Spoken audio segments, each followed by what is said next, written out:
There is a lot of big news happening this week, from the statutory release of convicted killer Shawn Lamb to the early departure of Canada's prison watchdog Ivan Zinger. Those are our two topics on this week's Truth in Politics panel. Joining our Dennis Ward, as always, is Niigaan Sinclair, a columnist with the Winnipeg Free Press. And helping us out this week, Mi'kmaq lawyer and professor Pam Palmater. Pam, thanks for helping us out. Niigaan, thanks for being in studio. We'll start with you, Niigaan, and with Shawn Lamb and his statutory release, which has no doubt caused a lot of outrage. Niigaan, your thoughts on this? So the real problem with this case has always been the circumstances in which Lamb was found guilty for manslaughter.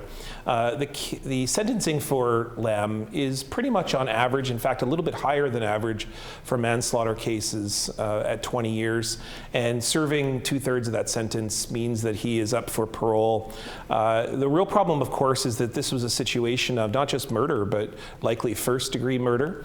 And the fact that the case wasn't been able to take that to that full maximum sentence leads exactly to the things that many advocates here in Manitoba have been talking about for a long time, is that it's not just good enough to find people guilty. It's important to articulate that this was a systemic, a planned, and also something in which people, upon achieving violence or asserting violence on Indigenous women and girls, have almost little to no remorse about it, and they're not held to account. So in many cases, like for example, we are still searching for the remains, it is an endemic epidemic on society, and it is a condemnation on all of us that a person like this will now go free.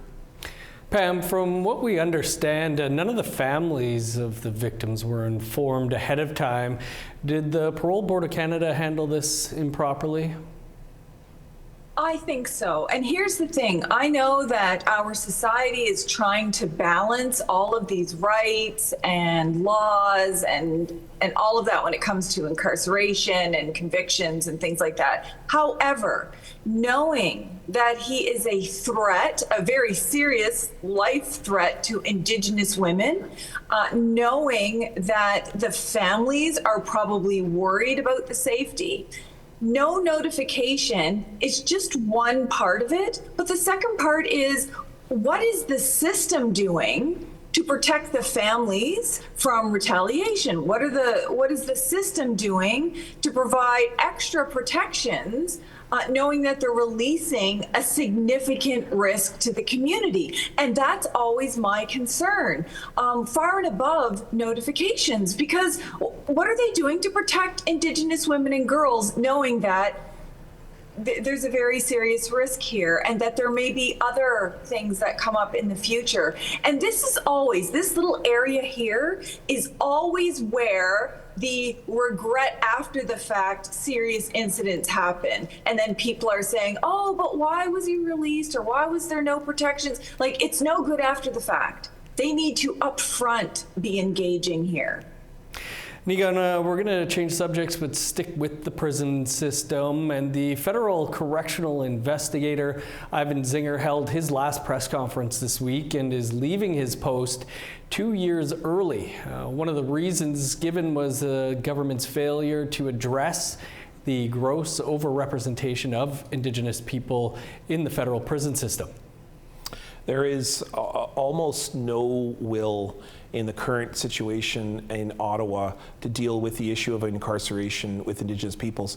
I have a great deal of respect for Gary Ndesangari and the portfolio that he has, Minister Ndesangari, to deal with this issue, but the fact is that he's getting no traction within the current framework, which of course is focusing far more in economic reconciliation, or whatever else we want to call it this week, working with Indigenous communities, instead of working with the long history of systemic violence against Indigenous communities.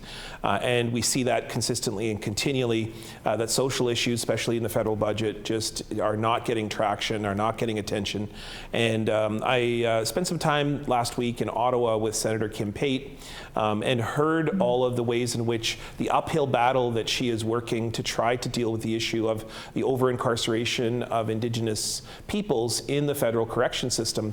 And the fact is that it's just not being dealt with. And so I'm not surprised that we're at a breaking point where federal federal bureaucrats and people who are supposed to be dealing with this over the long period of time just simply are not getting any headway, are getting frustrated. And on the issue of mental health, a really basic human need is not being addressed. And so I'm not surprised you see resignation like this. In fact, I'm surprised you don't see more of them. Mm-hmm. Yeah, Pam, the report that Zinger did release this week was about the issues Indigenous inmates face when trying to obtain mental health services and a lack of culturally based supports and poor continuity of mental health services upon release. Your thoughts on those findings? Well, they're significant, but sadly, they're the exact same thing that the Office of the Correctional Investigator has been saying year after year after year. Because keep in mind, before Ivan Zinger, Howard Sapers was in that office for many, many, many years.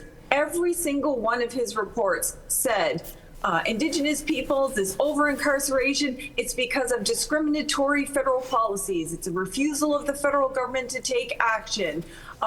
They're not getting the supports. They're not having access. They're being discriminated at every part of the system. And that's assuming even that they are rightfully convicted, because keep in mind, Senator Kim Pate released a report about these 12 women that were wrongfully incarcerated, and she said there's many more. Mm-hmm. So, setting aside whether or not they should even be there, the fact that they're going to stay longer, they're not going to enjoy early releases on parole, they're not getting these supports, and mental health is absolutely key. No one should be in prison because they're suffering from mental health issues. That's not, even judges have said, well, sometimes that's the only place to get supports. And that system is broken. So good on him for trying to make a stand, but we could literally just keep submitting the exact same reports. Several problems, whether it's Liberals or Conservatives or NDP, there is simply no interest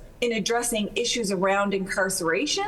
And one of the biggest challenges are the organizations that represent prison guards and corrections officials. They are the first ones to push back every time we try to advance legislative amendments to address any of this, like, for example, the ability to have people who are convicted in their communities instead of incarceration. It's something that the Supreme Court of Canada said decades ago and said you need to look at alternatives to incarceration, but instead the incarceration rate just keeps exploding and getting worse.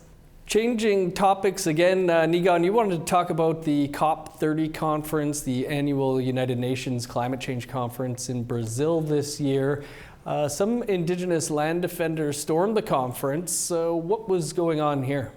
So this really is kind of a primer on the way global governments work, the way the United Nations work, the way that big summits on international cooperation, collaboration, international agreements work. You have to be a state government, or you have to be recognized as some kind of interlocutor, representative, like for instance the Vatican, to be able to represent interests on a global stage. Now, of course, who's most impacted by climate change? If we just look, for example, within the country, who is most impacted by wildfires, by flooding, and then when polar ice caps start to melt and there's massive issues around resource development, who's most impacted by those? Of course, it's Indigenous peoples. So to not have Indigenous peoples represented at a global summit on climate change, imagine now the impacts of that globally in places like Africa, Asia, in particularly where the gathering's taking place in Brazil.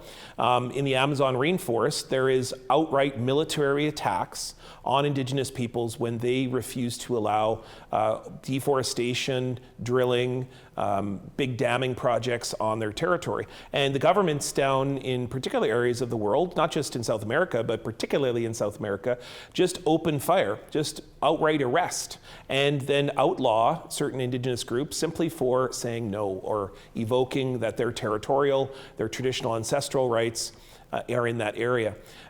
You have to have Indigenous people at the table. So what happened at COP30, in which as yet again, world governments met, notably the United States is not appearing at this, no surprise with the current administration down there.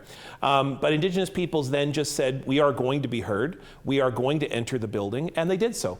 And I think that this, you will see more of this ongoing refusal to accept the current status quo in the global economy. When state governments make decisions which inevitably impact Indigenous peoples the most, you have to have Indigenous peoples at the table. And I think people like Prime Minister Mark Carney should really take note at a moment like this, that you can't just simply act as though Indigenous peoples are not centrally and most importantly constitutionally part of every single agreement in this country. And it's not just about resource development, it's also about every other decision that the country makes.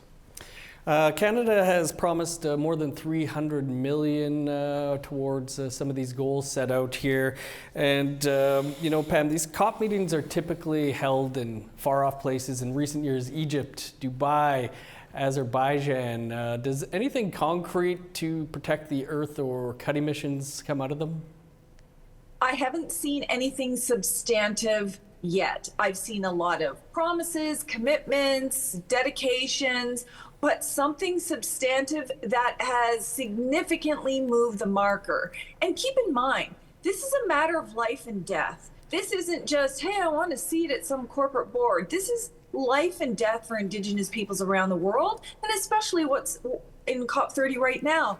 And, you know, set aside the fact that they can never get attention for all of the destruction and the state-based violence and the corporate, transnational corporation violence against Indigenous peoples.